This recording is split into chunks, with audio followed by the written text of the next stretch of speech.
Hi everybody, I'm here for the Freshly Justify Excerpt vlog, and I know that I'm not looking the best right now, although I will tell you right now that this is my second time doing these, because yesterday was just gross, me doing them, because I was much more sick than I was today, so I was like, having to like blow my nose and things like that. It's just gross. So, luckily I'm feeling much better today, so I'm doing them now. And today I'm going to be reading from The Naughty List by Suzanne Young. And unfortunately I don't have a hard copy here, I just have my electronic copy, so I can't show you the fun and flirty book cover. But it's out in stores now, so you can go, once you finish listening to this and watching this, you can go to your bookstore and go buy a copy, and you can go see it. You can see it in person, and then you can see it in your room, and then you can read through the book and all of that fun stuff. So, anyway, I'm just going to be reading a tiny bit from chapter 1, and I hope you guys enjoy. Kira had calmed down by the time we reached my car. She wasn't very good at handling stress sometimes. She suffered from post-traumatic SOS disorder. In fact, after our last mission at the Regal Cinemas, Kira had a panic attack and nearly choked on a Twizzler. "Oh," she said as she buckled her seatbelt. "At practice, Leona wants to talk about a name change. Everyone is still calling us the Sex Kittens, and she thinks it's demeaning."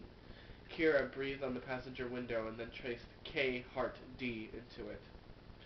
I sighed. Wrong place.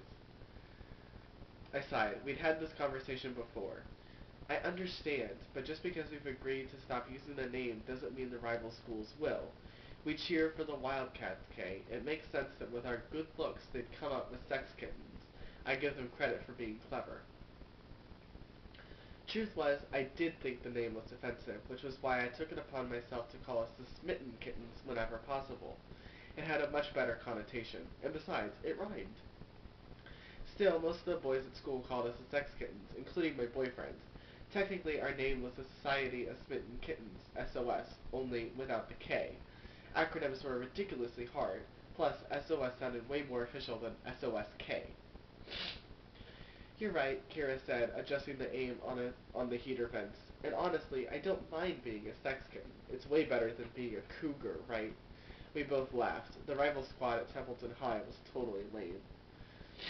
Even though we occasionally helped out the girls at other schools, we tried not to go too far out of our district.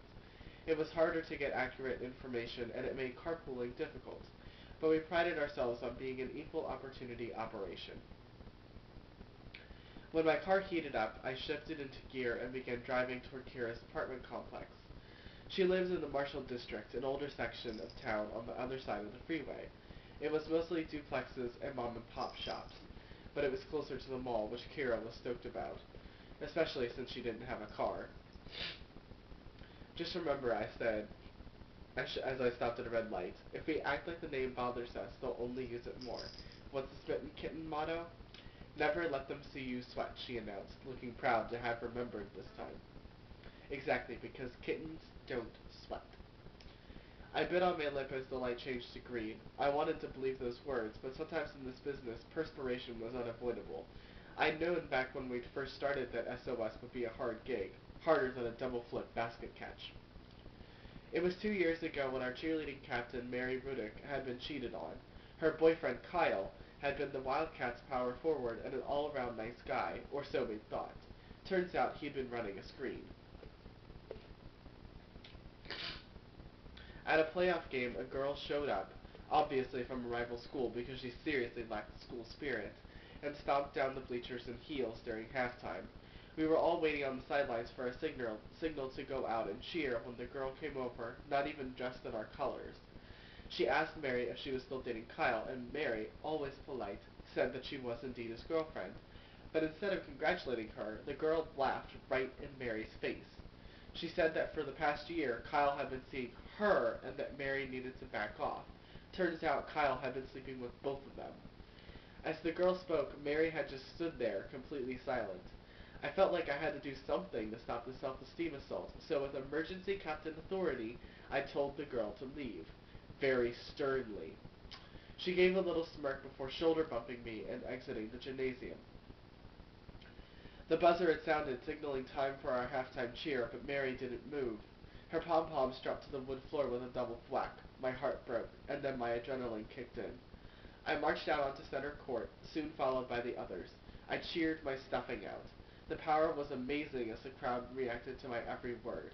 I remember watching the sidelines as Mary stumbled back a few steps and sat in the folding chair, staring straight ahead, her dark eyes glassy with tears. I cheered louder. By the end of the game, I had nearly lost my voice and Mary wasn't speaking. She left before Kyle could find her, but I saw that he knew. He offered me his signature crooked smile, but I just turned and stormed out. The next day, Mary pulled all the squad into a meeting and discussed starting a club, one that caught cheaters. After careful observation, we noticed that our school had an abnormally high cheater-to-girlfriend ratio. I theorized that maybe it had something to do with the rainy weather. So with the help of the internet, some spy books, and a few James Bond flicks, we set out on our first mission. It took us a while to get the right balance between investigating and cheering, but after a few false starts, we got it to stick. Mary drafted the official handbook, and ever since then, all smitten kittens doubled as official cheater catchers. After she graduated, Mary deemed that I had more spirit than anyone she'd ever encountered, so she turned SOS over to me. I took my role as leader very seriously. I'd never let another girl suffer because of her boyfriend's extracurricular activities. There'd never be another Mary Buddick. And that's where I'm going to stop. I hope you guys enjoyed it, and I hope that you will go see all of the other stuff that I'm posting this week and make comments and all that fun stuff. And be sure to go and get the naughty list, which is in stores now. So, I'll see you guys later. Bye.